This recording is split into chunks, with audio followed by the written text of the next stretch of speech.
आखिर काम तो बहू ही आती है। मम्मी जी शादी में जाने की तैयारी नहीं करनी? आर्या ने अपनी सास सीमा से पूछा। बहू शादी में अभी 20 दिन है। अंजलि ने कहा है वो आएगी 1-2 दिन में तो उसके साथ ही चली जाऊंगी बाजार। और तुमको क्या खरीदना है? अभी शादी को 1 साल ही तो हुआ है। अभी तो कई साड़ी की तह भी नहीं खुली हैं। हमारी चढ़ाई हुई साड़ी तो पहनी ही नहीं कभी तुमने। सीमा जी तुनकते हुए बोली। मम्मी जी वो सब बनारसी और सिल्क की साड़ियाँ हैं। अभी गर्मियों में कैसे पहनी जाएंगी? अभी के लिए तो लेनी पड़ेंगी। फंक्शन भी तो सारे अटेंड करने वाले हैं हम लोग। अद्या खुश होते हुए बोली। बहू इतना भी खुश होने की ज़रूरत नहीं। कोई तुम्हें देखने नहीं आ रहे सब। तुम जाओ और कुछ ऐसी गिफ्ट और साड़ी देखो जो देने के काम आ सके। मम्मी जी मौसी जी के यहाँ पहली शादी है। कुछ बाजार से खरीदते हैं ना? सीमा जी बोली। तुम अपना दिमाग कम चलाओ। मैं हूँ सब देखने के लिए। जाओ चाय बना लाओ और कुछ खाने को भी। सीमा जी और सुनील जी के बेटे अर्नव की शादी अद्या से 1.25 साल पहले हुई थी और बेटी अंजलि की शादी 3 साल पहले रोनित से हुई। सीमा जी के लिए उनकी बेटी और बेटा ही सब कुछ हैं। जो वो कह दे बस वो ही सही। बहू अर्नव आ गया, चाय बना दो। सीमा जी बोली। हम भी यही हैं, हमारा भी थोड़ा ध्यान रख लिया करो। सुनील जी मुस्कुराते हुए बोले।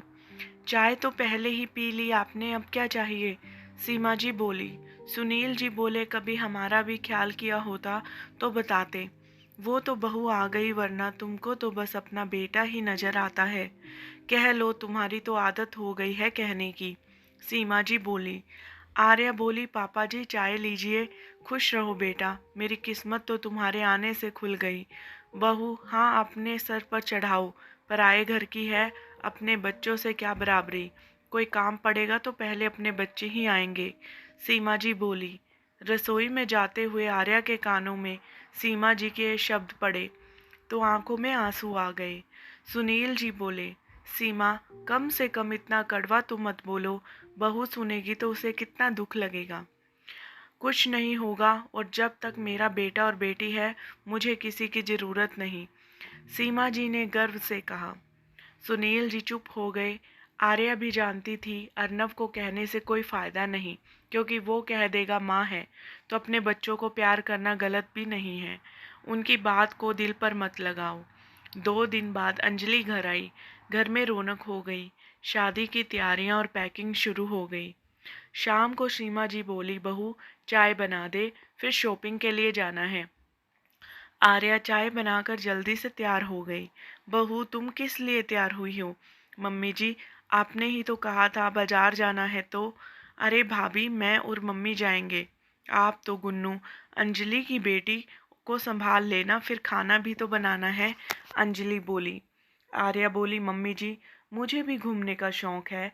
अब आपने शौक नहीं घर की जिम्मेदारी संभालो। सीमा जी बोलकर निकल गई। आर्या आज तक भेदभाव झेल रही थी। हर मौके पर ही ऐसा करना सही नहीं, पर कहे किससे। अंजलि 3 दिन बाद चली गई। अर्नव और आर्या ने अपनी कार से शादी के 2 दिन पहले सभी को साथ ही ले जाने का प्रोग्राम बनाया। शादी में जाने वाले दिन दोपहर तक अंजलि आने वाली थी। सीमा जी बोली बहू तुम खाने की तैयारियां कर लो, मैं नहाने जा रही हूँ। थोड़ी देर बाद बाथरूम से आवाज़ आई। आर्या भाग कर आई। सामने का नज़ारा देखकर उसके होश उड़ गए। सीमा जी फर्श पर थी। मम्मी जी क्या हुआ, आप गिर कैसे गए? आर्या बोलते हुए उन्हें उठाने लगी। अरे तुम मुझे खड़ा करो, सवाल बाद में पूछना। सीमा जी चिल्ला कर बोली। सहारा देकर आर्या ने सीमा जी को बिस्तर पर बिठाया। मेरे पैर में मोच आ गई है, ऐसा कर दवाई लगा दे। मम्मी जी एक बार डॉक्टर से चेक करवा लेते हैं, क्योंकि सूजन लग रही है। अर्नव को फ़ोन कर बताया तो उसने भी दिखाने को कहा। डॉक्टर ने हल्का फ्रैक्चर बताया और आराम की सलाह दी। रास्ते में सीमा जी बोले जा रही थी मेरी वजह से मेरे बच्चे अब शादी में नहीं जा पाएंगे। दोनों में से एक को तो ले जाना चाहिए। आर्या सुनती रही पर कहा कुछ नहीं। वो लोग घर पहुँचे तब तक अंजलि भी आ चुकी थी। माँ कैसी हो? क्या बताया डॉक्टर ने? अंजलि बोली। दीदी, आराम के लिए कहा है, आर्या बोली।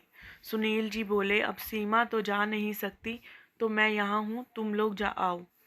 पापा जी आप कैसे संभालेंगे सब? मैं रुक जाती हूँ, आप सब जाइए, आर्या बोली।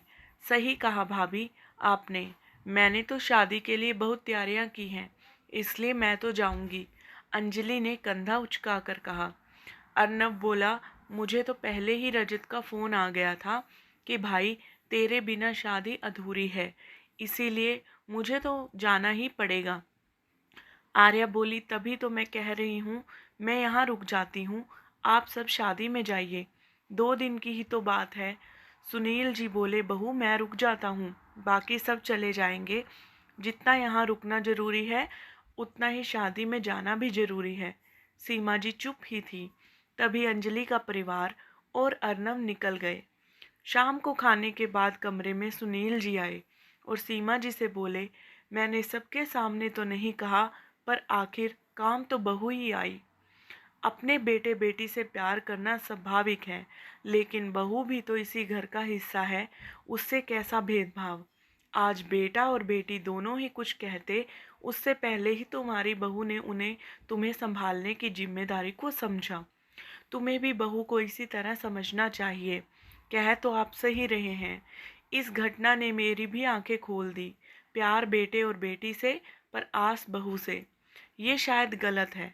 बहू बिना कुछ कहे मुझे संभालने के लिए तैयार हो गई, और मेरे बच्चों ने एक बार भी मुझसे गलती हो गई, एक अच्छी माँ के जैसे अच्छी सास भी बनना जरूरी है, वरना बहू का मन कब तक। सीमा जी बोली, सही कहा, बेटी को अपना घर संभालना है तो बेटे को अपना काम एक बहू ही है जो हमारी सुनेगी। बहू पराई नहीं, हमारे घर का हिस्सा है, और वही हमारे जीवन का अब आधार है। सुनील जी बोले, मैं समझ गई, आखिर काम बहू ही आती है। सीमा जी मुस्कुराते हुए बोली। कमरे में दूध लाते हुए ये बातें आर्या के कानों में पड़ी। आज वो भी खुश थी कि उसके प्रयास बेकार नहीं गए।